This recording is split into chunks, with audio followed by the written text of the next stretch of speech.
Hi, I'm Dana Obelman. Welcome to this week's video blog. Today I wanted to talk a little bit about bedwetting. I know when people start potty training, most people understand that the nighttime potty training is usually the last thing that comes. But I hear a lot and I get emailed a lot about people who are a bit concerned that their child's not really getting the hang of staying dry through the night. So I just want to address a few things to be looking for, what to watch for in your child, and just to put your mind at ease that for a lot of children, learning to control their bodily functions through the night can be a really hard process for a lot of children. In fact, when I was teaching grade 1, there were always a couple of children who would confide in me that they still had issues with wetting the bed at night. And that's more biology than anything else. And so if you have a child who's, pushing into the school-aged years, it's a good idea to run this idea by your doctor and get a second opinion, and that the doctor can start looking out for maybe some underlying causes why your child's not really catching those signals.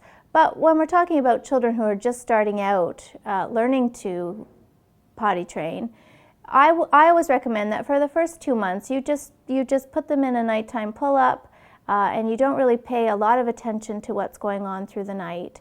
And most of the time, I'd say 9 times out of 10, you're going to find that within a couple of months, your child is having a dry pull-up in the morning, and to really celebrate that, that's a huge accomplishment. So if for a couple of days in a row your little guy is producing a dry pull-up in the morning, then have a celebration about that. Let him call maybe grandma to brag about his accomplishment. You might even do a little celebration breakfast or something along those lines, and then let him follow through with that by not having to wear a pull-up anymore. So you would just put him in bed in his underwear and really encourage him that he can do this and that everything's going to be fine. Now for some children, a few months goes by and they just continue to wet their pull-up no matter what. And that might be a case where now you need to encourage it a little bit. I know with my second son, I think he probably would still be wearing a nighttime pull-up, and he's 7. So we really did have to do a bit of encouragement because he just didn't mind. He didn't really care about the feeling. He didn't really seem that motivated. It didn't bother him. So we had to put some things in place to encourage that. And one of the things we did was set up a reward chart where every night he managed to make it through, he would get a reward in the morning. And then we even had to go a step further by just saying, listen, you're not going to wear a pull-up anymore.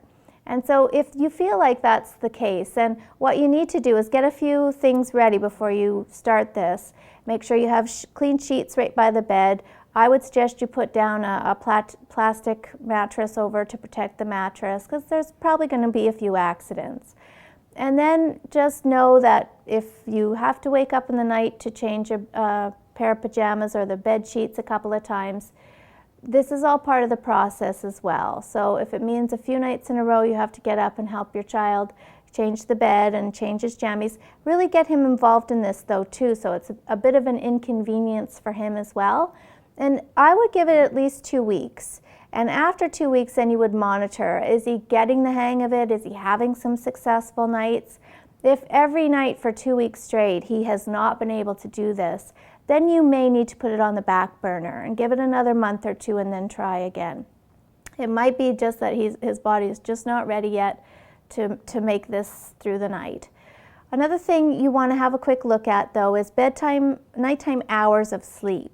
A lot of children, if they're overtired, they'll sleep so deeply that they're not going to get the messages that their brain's trying to send.